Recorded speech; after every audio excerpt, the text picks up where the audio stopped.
Today's news.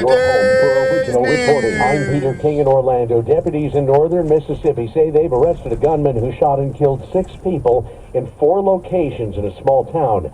WREG-TV reporter Jordan James is in Arkabutla, about 40 miles south of Memphis. The Dade County Sheriff tells WREG that a person went to a local store in Arkabutla and shot and killed a man, then proceeded to a home along Bend Road where a woman was shot and killed. But the violence did not stop there. The suspect is also linked to the deaths of 2 people at a home along Arkabutla Dam Road.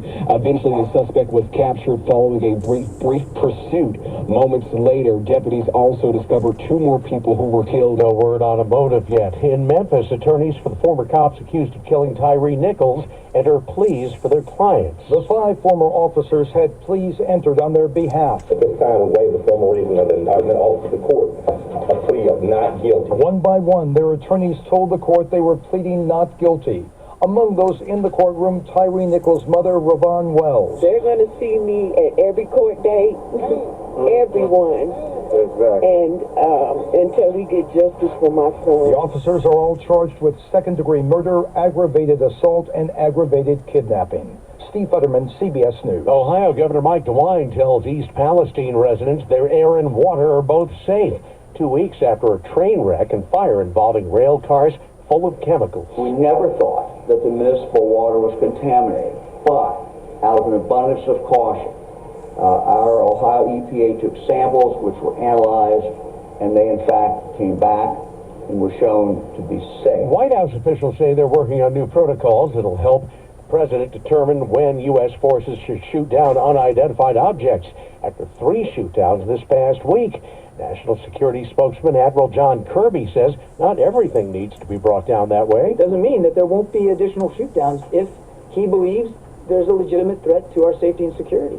But it does mean that we're going to put a new set of parameters on the decision-making process going forward. 2 decidedly identifiable flying objects, part of an east-west doubleheader for SpaceX, starting with this launch from California about 4 hours ago.